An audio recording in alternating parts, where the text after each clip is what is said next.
এই মেয়ে তো দেখছি দুদিন পর ঘরটাকে জঙ্গল বানিয়ে দেবে। হাই এভরিওয়ান, সুপ্রভাত সবাইকে। বাড়ির ছোট মেয়ে ছোট্ট মিনি ব্লগে ওয়েলকাম। সকাল সকাল রেডি হয়ে আমি চললুম আজকে জিমে, আর আরেকজনের তো আকাম করে মুখ চোখ কালো হয়ে গেছে।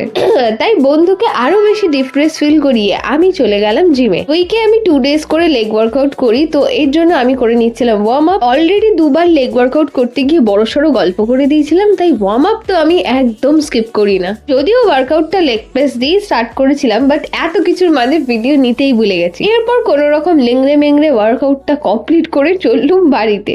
দেখো ভাই, জীবনের ডর নাম কি কোই চিজ হতি হ্যায়, তো মাতাজির হাতে ঢিপাঢিপ না খেতে হলে সবার আগে ঘরটা গুছিয়ে নাও। আর এতদিনে তোমরা তো বুঝেই গেছো গাছের প্রতি যে আমার কি অ্যাডিকশন। মানে আমিও মাঝে মাঝে রিয়েলাইজ করি আমার ঘরে মানুষের থেকে গাছের সংখ্যা বেশি হয়ে গেছে। তাই মাতাজিও মাঝে মধ্যে ফ্রাস্ট্রেট হয়ে বলে 2 দিন পর তোর ঘরটা অ্যামাজন জঙ্গল লাগবে। না মানে আমার মনে হয় এখনো গোটা 10 গাছ আমার ঘরে ধরেই যাবে। পর লাঞ্চ করে টুই টুই করে রেডি হচ্ছিলাম, আর পেছন থেকে দাদু বলছে, কিরে কি ব্যাপার, তুই কোথায় যাচ্ছিস? আসলে কেউ তো জানেই না আমি আজকে বাইক চালানো শিখতে যাচ্ছি। আই নো বাট কি করা যাবে বলো, আমার শখগুলো আর 5টা মেয়ের মতো না, বাট স্টিল ইসমে জো মজা হ্যায় না।